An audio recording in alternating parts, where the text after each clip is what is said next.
નમસ્કાર મિત્રો, વિડીયોમાં તમારું સ્વાગત છે। જી હા મિત્રો, અત્યારે હાલના મોટા અને મહત્વના સમાચાર સામે આવી રહ્યા છે। તો મિત્રો, સમાચારમાં વાત કરીએ તો રાજકોટમાં રોગચાળો વકર્યો। સ્માર્ટ સિટી રાજકોટમાં છેલ્લા એક સપ્તાહથી બીમારીના કેસોમાં નોંધપાત્ર ઉછાળો જોવા મળી રહ્યો છે। ગરમીનો પારો વધવાની સાથે જ અને પ્રદૂષણ પાણીની ફરિયાદો વચ્ચે રાજકોટ શહેરમાં પ્રાણીજન્ય અને મચ્છરજન્ય રોગચાળો વકર્યો છે। રાજકોટ મ્યુનિસિપલ કોર્પોરેશનના આરોગ્ય વિભાગ દ્વારા જાહેર કરવામાં આવેલા આંકડાઓ અત્યંત ચોંકાવનારા છે।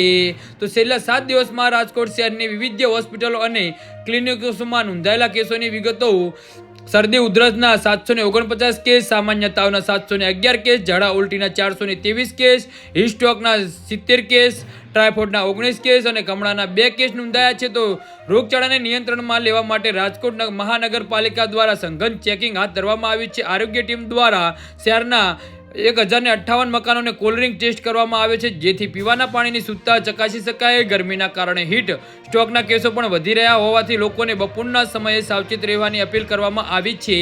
જી હા મિત્રો, તો આના વિશે તમારું શું કહેવું છે તો નીચે અમારી કમેન્ટ બોક્સમાં જરૂરથી જણાવજો અને અમારી યુટ્યુબ ચેનલને સબસ્ક્રાઇબ કરવાની ભૂલતા નહીં। ધન્યવાદ।